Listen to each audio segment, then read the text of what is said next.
지난해 11월 테슬라가 돌연 일반 도로에서 핸즈프리 주행이 가능한 감독형 FSD, 즉 풀셀프 드라이빙의 7번째 출시 국가로 한국을 지정했습니다. 그리고 열흘쯤 뒤부터 실제로 미국산 일부 차종에 FSD가 배포되기 시작했습니다. 제가 운전할 때 타이밍하고 전혀 이질감이 없습니다. 비보호 좌회전을 해야 되는데 횡단보도 파란색을 보고 그대로 달려갑니다.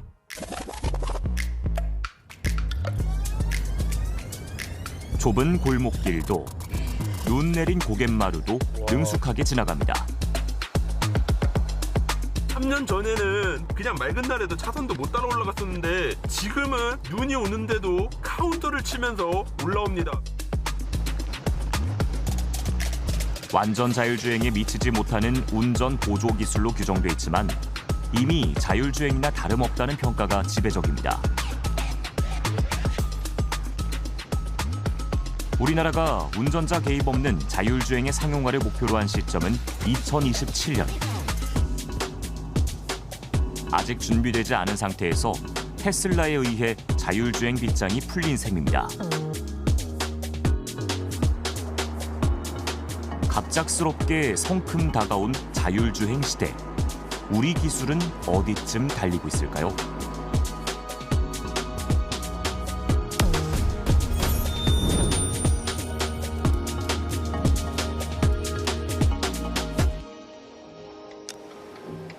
두 개의 다른 도시에서 두 대의 다른 모델 차량으로 테슬라의 FSD를 직접 경험해봤습니다. 네, 가보겠습니다. 경로를 설정하고 버튼을 누르자 핸들이 돌아가며 운전을 시작합니다. 5개의 주행 스타일 중 마음에 드는 것을 선택할 수도 있습니다. 나무늘보, 컴포트, 스탠더드, 신속주행, 매드맥스 이렇게 되어 있는데 FSD는 풀셀프 드라이빙의 약자지만 테슬라가 이 기능에 붙인 이름일 뿐 실제 완전 자율주행을 의미하지는 않습니다. 미국에서 주로 학습돼 한국 도로에 익숙하지 않은 건지 실제 완전하지 않은 점도 나타납니다. 지금도 보면은 여기가 왜 100으로 인식하는지 모르겠네요. 한국 도시에선 일반적인 지하 주차장에서 헤매기 일쑤고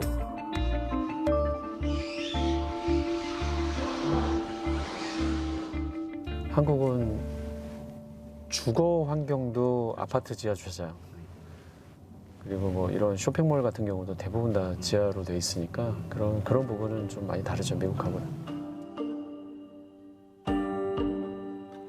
과속 방지턱을 거칠게 넘는 것도 우리나라 환경에 적응하지 못한 모습입니다. 엄격하게 좀 미국에는 과속 방지턱 자체가 우리나라처럼 이렇게 높여서 만들질 않고요. 이거 지금 과속이잖아요. 과속 단속에도 잘 대응하지 못합니다. 제가 어저께 과속 딱지 하나 끊었거든요. 저도 모르게 매드맥스 모드를 놓고 가다가 얘가 66km로 가고 있더라고요. 50km짜리 도로에서. 하지만 대부분의 상황에서 FSD는 능숙한 운전 실력을 뽐냈습니다. 가속과 감속, 핸들 조향, 방향 지시 등 조작도 스스로 해냅니다. 공사 중인 도로에서 길을 잃었다가도 금세 다시 찾아가고 뭐 들어가는데? 네. 여기 어떻게 하는지 보자. 막 하나? 오, 그래도 찾아가긴 하네. 신호등은 물론 앞차의 정지등까지 확인하며 안정감 있게 주행합니다. 저런 버스가 쓰는지 안 쓰는지 얘네가 보면은 저런 브레이크 등이나 이런 거 다 인식해가지고. 무엇보다도 교통법규를 철저히 지키는 모범 운전사입니다. 여기서는 왼쪽으로 가야 되는데 실선이라서 지금 안 가고 있거든요. 좀 답답할 수 있죠. 사람은 미리 옮길 텐데. 차주는 불완전한 부분이 불만이라기보단 다음 업데이트에서 해결될 과제로 여깁니다. 지속적으로 개선될 거라고 믿기에 자신의 운행 정보를 데이터로 활용하도록 기꺼이 내줍니다. 개인정보긴 한데 여기 보면 이런 데이터를 공유하게끔 돼 있잖아요. 그러니까 이런 데이터를 공유를 해줘야 자꾸 이제 학습하면서 되게 이런 기술이 좋아지거든요. 900만 원 정도의 추가 비용이 들고 사고가 나면 운전자가 책임져야 하지만 이 정도면 개인 기사를 하나 고용했다 여길만 합니다. 좀 나이 많으신 분들 아니면 여성분들 좀 운전 어려워하시는 분들 그런 분들이 사용하면 훨씬 더 효과가 좋습니다. 아니면 뭐 또 장애인분들도 이렇게 운전을 훨씬 편하게 할 수 있으니까. FSD에 대한 높은 만족감은 앞으로 차량을 구매하는 데 있어 가장 중요하게 고려하는 조건으로 이어집니다. 저 같은 경우는 굉장히 크게 영향을 미칠 것 같아요. 그러니까 자동차의 외형이나 아니면 그런 것보다는 오히려 자율주행 기능이 좋은 차를 더 우선적으로 선택하게 될 것 같습니다.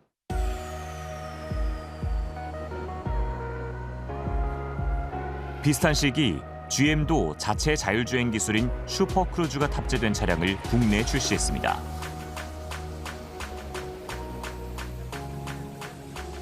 테슬라의 FSD처럼 전방 주시를 조건으로 주행 중 핸들에서 손을 뗄 수 있는 기능입니다. 주행 차로가 막힌다 싶으면 알아서 옆 차로로 이동하는 모습이 인상적입니다. 고속도로에서만 가능하다는 점에서 일반적인 자율주행 기술로 보기 어렵다는 지적도 있지만 안전성에선 높은 평가를 받습니다. 미국에서도 7억 마일 이상의 그 마일리지 가운데서 이제 단 한 건의 어떤 그 슈퍼크루즈로 인한 사고도 보고된 적이 없는 이제 이런 것들이 저희가 가진 안전에 대한 좀 확신이라고.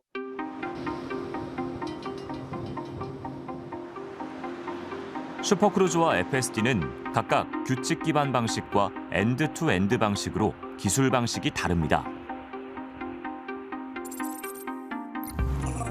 규칙 기반 기술은 정밀한 도로 정보와 라이다 같은 센서를 활용하고 주행에 필요한 규칙을 입력해 자율주행을 추구합니다.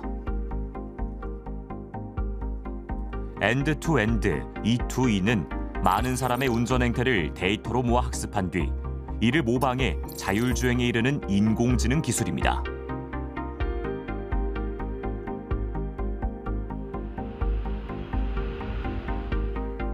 안전을 보수적으로 관리해온 규칙 기반 방식이 초기에는 시장을 주도해 나갔습니다.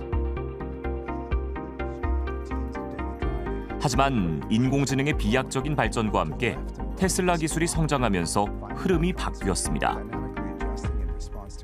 그냥 일반적인 데이터보다 에지 케이스라고 하는데 누가 더 많이 갖고 있고 학습을 시켰냐.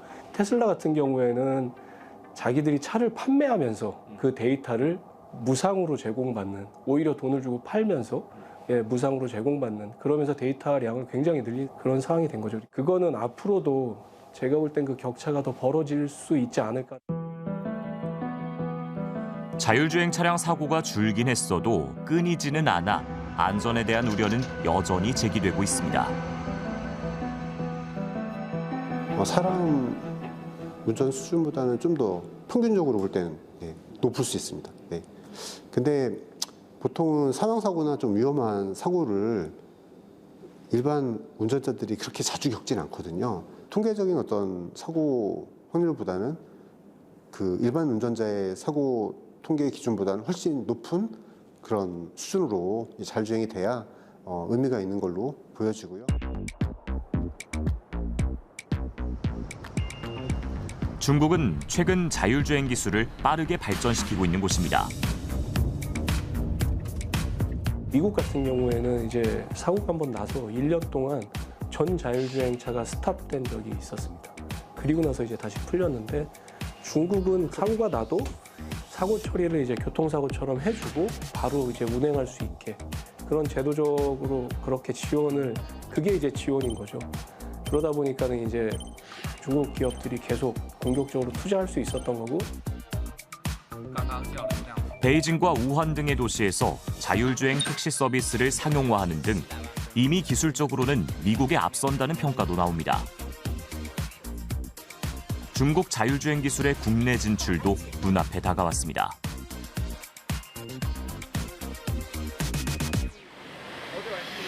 중국 자율주행 기술을 바탕으로 국내 도로 최적화 작업을 통해 올해 내 택시 서비스를 계획하고 있는 차량입니다. 규칙 기반 방식과 E2E를 결합한 하이브리드 기술로 누적 5천만 킬로미터의 주행 데이터를 쌓아 경쟁력을 높였습니다.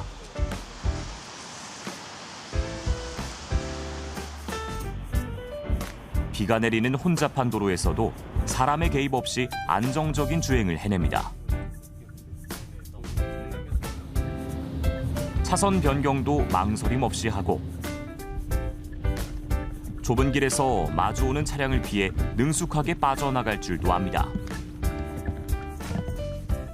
중국 기술 같은 경우는 굉장히 많은 마일리지를 축적을 했고요. 그다음에 많은 엣지 케이스들을 축적을 하고 대응을 해봤기 때문에 아무래도 국내에서 마일리지를 1부터 착착착착 쌓는 것보다는 어느 정도 수준에 올라 있는 기술을 활용을 하는 게 국내 로컬라이제이션에 굉장히 좀 유리하고 고품질의 주행 품질을 달성을 할 수 있습니다.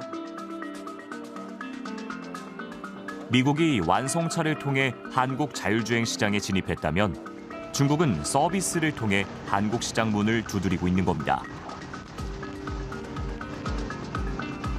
저희가 개발하고 있는 대부분의 서비스들은 약간 겹치는 부분이 있다 보니까 이쪽 회사들이 본격적으로 들어왔을 때 기술력이 안 되니까 솔직히 이게 잠식당하고 이게 도태되지 않을까라는 걱정들이 굉장히 많은 상황이긴 합니다.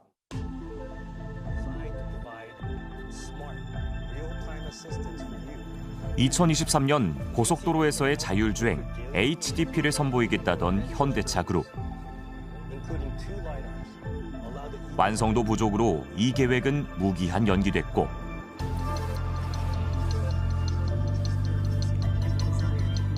자회사 모셔널과 포티투닷을 통해 규칙 기반 방식과 E2E 자율주행 개발을 각각 추진해왔지만 아직 뚜렷한 성과는 없었습니다.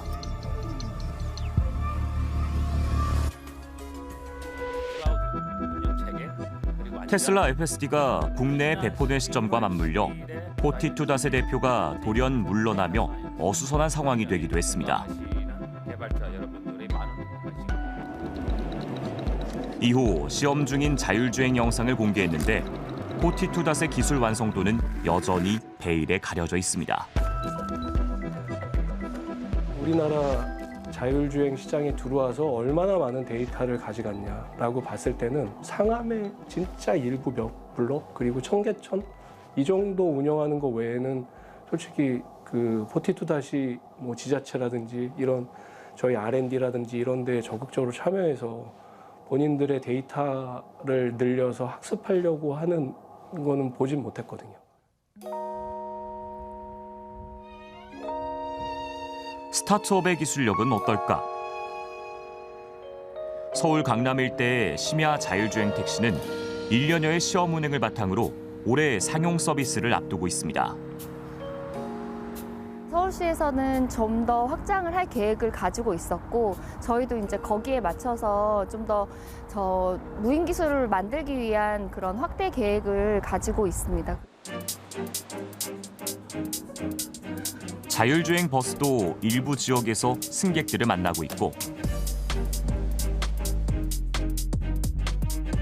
자율주행 화물차도 올해 안에 시범 운행을 마치고 실제 화물을 싣고 고속도로를 달릴 예정입니다. 아직은 안전을 위해 사람이 탑승하고 있어야 해서 자율주행의 효과는 제한적입니다. 무인화 시도는 조금씩 과감해지고 있습니다. 운전석을 비우고 달리는 자율주행 차량도 시험 운행을 시작했습니다.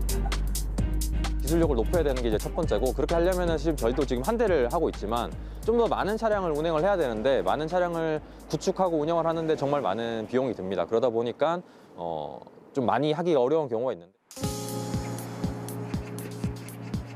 우리나라 스타트업의 기술도 규칙 기반 방식으로는 일정 수준에 이른 것으로 평가됩니다. 레벨 2 정도에 대한 부분들은 한국도 어느 정도는 잘 하고 있었던 부분들이 있는데, 지금 이제 AI로 전환이 되면서 그 AI를 따라가는 부분이 약간은 한국이 좀 늦어진 부분이 있다고 생각이 됩니다. 특히 인공지능 개발을 위한 데이터가 많이 부족한 점은 격차 해소의 한계가 되고 있습니다. 지금 주행 데이터를 많이 모아서 사람들이 어떻게 운전을 했는지 뭐 그런 것들을 학습해서 우리가 이제 그 경로 계획을 해야 되는데, 그런 부분에서 이제 좀 국내 기업들은 아직은 경로 계획을 룰 기반으로 하고 있다라고 보시면 될 것 같고요. 그 주행 데이터 기반으로 경로 계획을 할 수 있는 그런 쪽으로 전환을 해야 되는데, 더 과감한 투자와 도전도 아쉽습니다. 그러니까 IT 기업들이 거의 주도를 해가고 있거든요. 소프트웨어 경쟁이다 보니까. 그래서 구글도 그렇고 바이두도 그렇고 거의 그 나라의 대표 IT 기업들이 지금 다 자율주행을 하고 있는데, 우리는 현대만 보고 있는데, 저는 왜 네이버는 왜 안 할까? 기술 격차가 크게 벌어지자 정부도 자율주행의 정책 방향을 서둘러 바꾸고 나섰습니다. E2E 기술 중심으로 지원 강화, 그리고 그것을 위한 충분한 데이터 확보가 핵심입니다. 그동안 사실 국가에서 이제 데이터를 학습하는 데 있어서 투자를 많이 못했습니다. 그래서 이번에 저희가 이제 그 도시 전체를 뭐 우한이나 미국의 샌프란시스코처럼 조금 일반 차와 자율차가 충분히 혼재되는 상황에서 난이도 있는 실증을 좀 해보자. 광주광역시 전체를 첫 번째 실증 도시로 지정해 수백 대의 시험 차량이 다양한 환경에서 학습할 수 있게 도울 계획입니다. 광주에서 발생하는 데이터는 계속 공급을 할 겁니다. 그러면 A라는 스타트업, B라는 스타트업이 또 나올 수도 있어요. 저는 그런 후발주자들의 패스트 팔로우도 기대를 하고 있고, 그래서 룰 베이스를 기반으로 시작을 했지만 E2E로 점프업을 해야 될 수밖에 없는 상황이다. 테슬라도 처음에 FSD 베타 버전이 나왔을 때 그렇게 성공적이지 않았어요. 데이터를 모아가면서 경험을 하면서 이제 점점 발전적인 방향으로 간 거거든요.